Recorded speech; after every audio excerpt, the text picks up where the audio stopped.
16 novembre 1957. La nuit vient de tomber sur Plainfield, aux États-Unis. Une épaisse couche de neige a recouvert la petite ville et ses environs, et la plupart des habitants sont partis chasser le renne. À quelques kilomètres du centre, le shérif du comté et son adjoint marchent seuls dans le silence de la campagne. Leurs bottes crissent sur le givre à mesure qu'ils s'approchent d'une vieille ferme délabrée et battue par les vents. L'endroit est lugubre, mais c'est là que vit leur suspect numéro 1. Car 2 heures plus tôt, Bernice Worden, une femme de 58 ans très appréciée des gens du coin, a disparu. On a retrouvé du sang sur le sol de son magasin, ainsi qu'une cartouche de calibre 22. Selon les témoignages, un homme rôdait dans les parages au moment des faits. Et cet homme, c'est le propriétaire de la ferme. En arrivant devant la porte, le shérif et son adjoint ont la gorge nouée. Ce n'est pas la première fois que quelqu'un disparaît dans la région, et cette ferme pourrait bien apporter plus de réponses que prévu. Mais ce qu'ils ne savent pas encore, c'est qu'ils sont sur le point d'entrer dans l'un des lieux les plus cauchemardesques qui soient. Un véritable enfer sur Terre, dont la simple vision traumatiserait n'importe qui.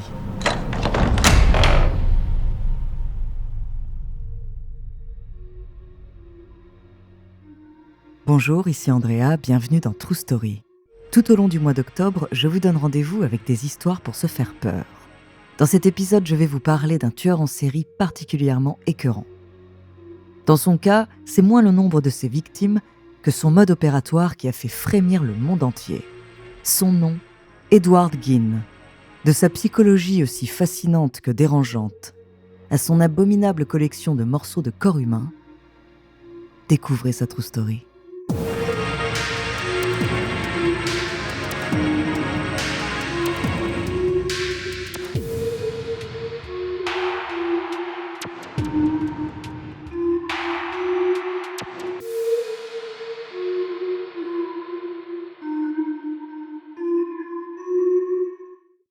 Attention, dans cet épisode, nous allons parler de scènes violentes qui pourraient heurter la sensibilité des plus jeunes. Revenons quelques années en arrière, 50 ans avant la disparition de Bernice Worden et la terrible découverte du shérif.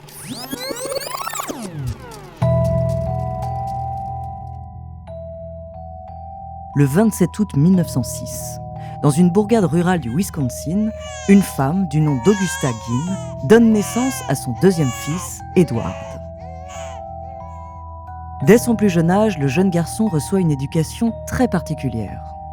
Son père est alcoolique et violent, et sa mère Augusta est une luthérienne fanatique qui considère toutes les femmes comme des créatures immorales et tous les hommes comme des pécheurs lubriques et sataniques. Selon elle, le diable se loge dans chaque individu, et en particulier chez son mari, qu'elle déteste.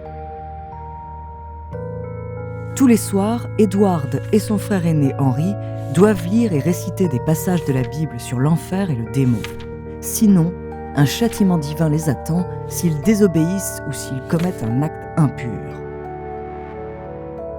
Leur quotidien est extrêmement strict. Ils n'ont pas le droit d'avoir des amis, de parler sans qu'on leur donne la parole, et ils ont l'interdiction absolue de se masturber. Leur mère réprime tout désir sexuel chez eux afin qu'ils restent immaculés et aillent au paradis.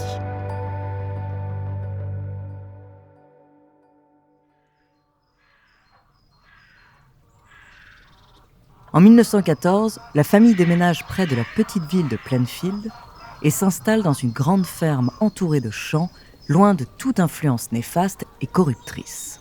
Edward a alors 8 ans, mais sa mère le retire de l'école. Le jeune garçon est timide, introverti et ne tarde pas à montrer un retard mental et émotionnel important. Il passe ses journées à aider aux travaux des champs et s'évade pendant ses temps libres dans la lecture de magazines et de romans d'aventure.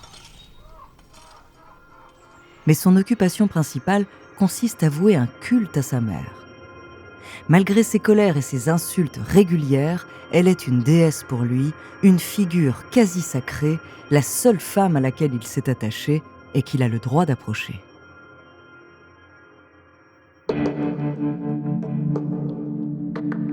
Henry, son grand frère, n'est pas du même avis. En grandissant, il s'éloigne peu à peu de la famille et va travailler en ville.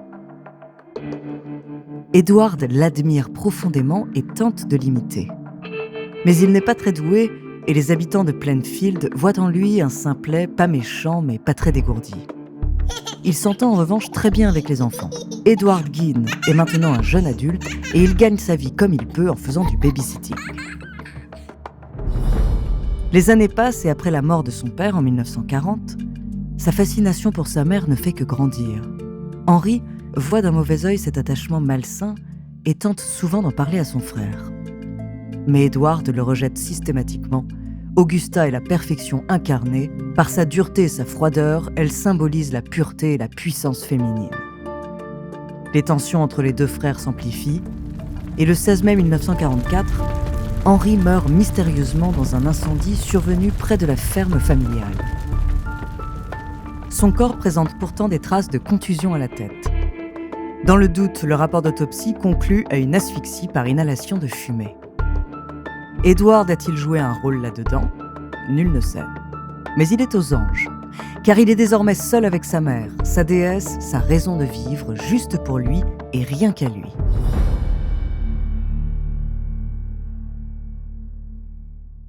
Son rêve tourne cependant vite au cauchemar. 1 an plus tard, Augusta tombe grièvement malade.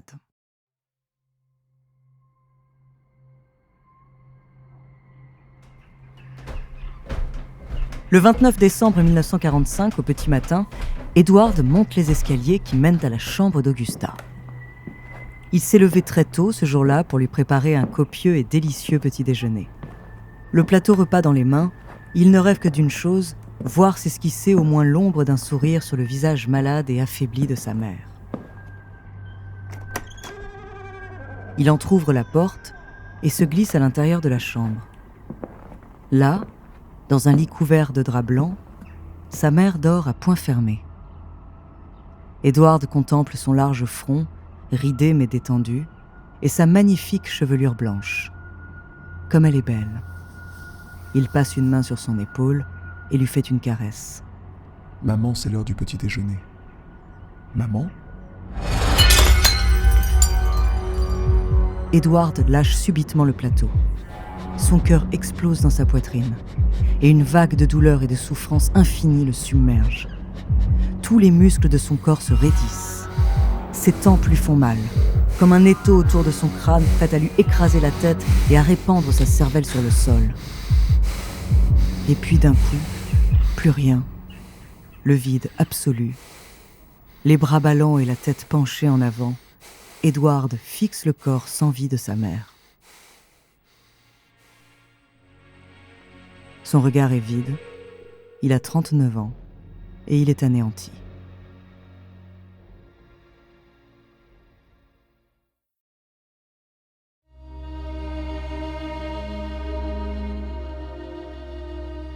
Pendant les années qui suivent, Edward Gein vit seul dans la ferme familiale. Il scelle les pièces de la maison que sa mère a le plus utilisées, sa chambre bien sûr, mais aussi le salon et la salle de séjour. Ces endroits sont pour lui des reliques sacrées à garder intactes et immaculées. Sa chambre et la cuisine, en revanche, se remplissent vite de journaux, de magazines pornographiques, de livres d'anatomie et de traités sur les pratiques mortuaires antiques. Obsédé à l'idée de faire revivre sa mère par la sorcellerie, il se livre à des rituels de magie noire. Mais ses échecs répétés le font de plus en plus basculer dans la folie. Et tous les fantasmes étouffés pendant son enfance ressortent avec une intensité considérablement accrue. Edward Gein ne pense qu'aux femmes, plutôt rondes comme sa mère, plutôt âgées comme sa mère, et plutôt mortes comme sa mère.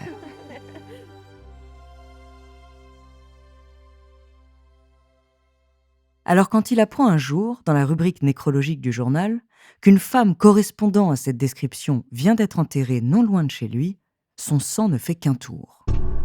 Le soir même, à la nuit tombée, muni d'une pelle, d'une corde et d'un sac en toile, il sort de chez lui et se dirige vers le cimetière.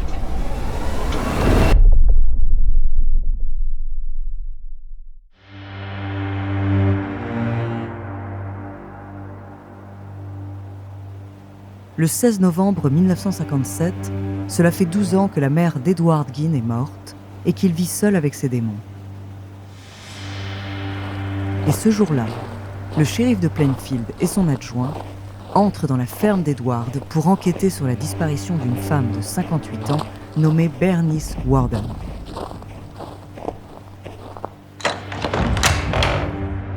En poussant la porte de la maison, une odeur suffocante de saleté et de décomposition les saisit au nez et à la gorge. La ferme est plongée dans le noir et l'électricité ne fonctionne pas, mais les deux enquêteurs se rendent immédiatement à l'évidence. Toute la pièce empeste la mort. Ils allument leur lampe torche et à tâtons font quelques pas à l'intérieur. Le sol est jonché de détritus, de boîtes de conserve vides et de montagnes de magazines pornographiques souillés.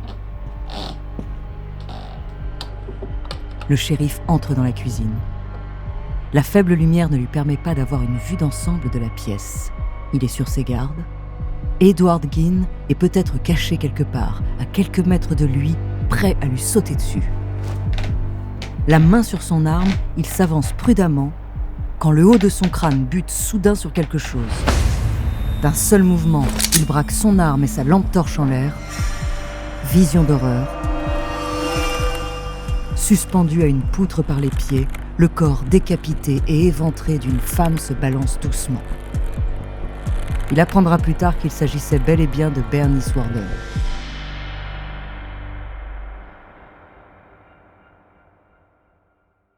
Le shérif avertit sur le champ tous les policiers de la région ainsi que tous les enquêteurs du laboratoire criminel du comté. Quelques minutes plus tard, les renforts arrivent avec un générateur et des lampes pour inspecter la maison.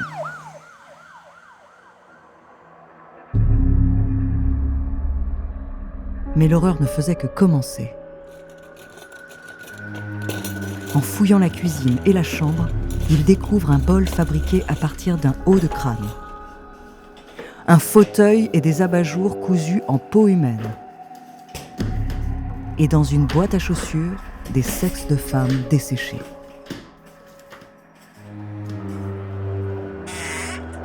Le lit d'Edward est décoré de différents os, disposés en motifs complexes. Les enquêteurs finissent par retrouver la tête de Bernice Warden et celle d'une autre femme du nom de Mary Hogan, disparue 3 ans plus tôt dans des circonstances troubles. Leurs cœurs et leurs entrailles ont été emballés dans un sac plastique et posés juste à côté du poêle, probablement dans le but d'être cuisinés. Plus la police explore la maison et plus la liste des trophées macabres d'Edward s'allonge. Une ceinture faite de mamelons, des masques humains découpés à même la peau du visage des victimes, et parfois grossièrement maquillés avec du rouge à lèvres. Rares sont les hommes du shérif qui parviennent à garder leur sang-froid. Un à un, ils se ruent à l'extérieur pour vomir et tenter d'oublier les images monstrueuses qui viennent de s'imprimer sur leur rétine. Même le shérif ne peut se contenir lorsqu'il découvre l'ultime et le plus terrible secret d'Edward Gein. Dans le placard de sa chambre, posé sur un cintre, se trouve un costume à jambières, intégralement fait de peau humaine, sur lequel ont été cousus de véritables seins et un sexe féminin.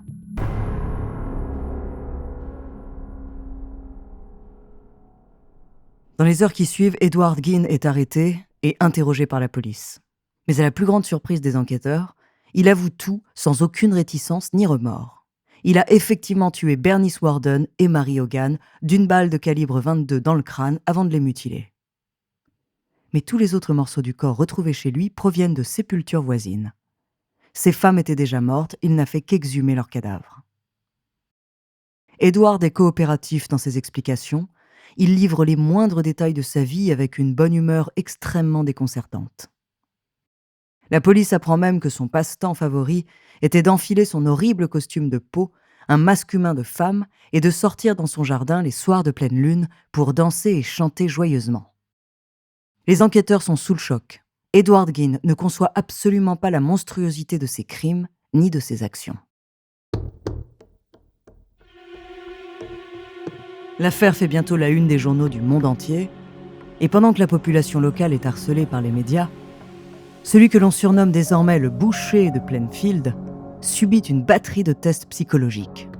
Nécrophilie, travestissement, fétichisme, les conclusions des psychiatres les plus renommés sont sans appel. La vie et le cerveau d'Edward Gein ont été durablement endommagés par l'éducation de sa mère. Dans un étrange mélange d'amour et de haine pour sa génitrice, il a développé un comportement schizophrénique, le poussant tout autant à tuer, aimer et même prendre l'apparence des femmes qu'il identifiait à elle. Dans le droit américain, l'argument de la folie repose sur un concept assez simple. S'il est prouvé que le coupable n'était pas en mesure, au moment des faits, de différencier le bien du mal, alors il ne peut être tenu pour responsable de ses crimes. Et c'est exactement ce qui arrive à Edward Gein, en novembre 1968, au terme d'un procès très médiatisé. Malgré la colère des habitants de la région et l'incompréhension générale aux États-Unis, il ne fait pas un seul jour de prison et est directement envoyé en hôpital psychiatrique. Et pendant près de 15 ans, il y coule des jours heureux.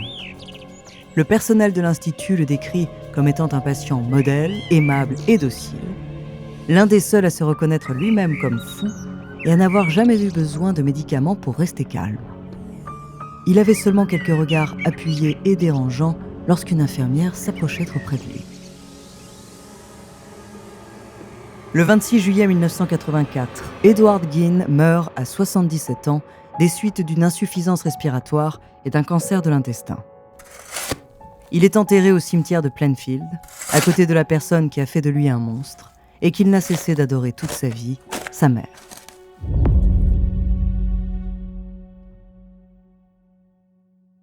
La psychologie tortueuse et dérangée d'Edward Gein et ses crimes abominables ont notamment inspiré le film Psychose d'Alfred Hitchcock, dont le meurtrier a une double personnalité et une relation particulière avec sa mère. Le film Massacre à la tronçonneuse de Tobe Hooper reprend également quelques éléments de son histoire, notamment pour le personnage de Leatherface qui porte sur son visage un masque fait de la peau de ses victimes. Merci d'avoir écouté cet épisode de True Story. La semaine prochaine, je vous parlerai d'un événement qui a traumatisé toute la ville de Londres pendant 2 semaines au milieu du 19e siècle. En attendant, si cet épisode vous a plu, n'hésitez pas à laisser des commentaires et des étoiles sur vos applis de podcast préférés.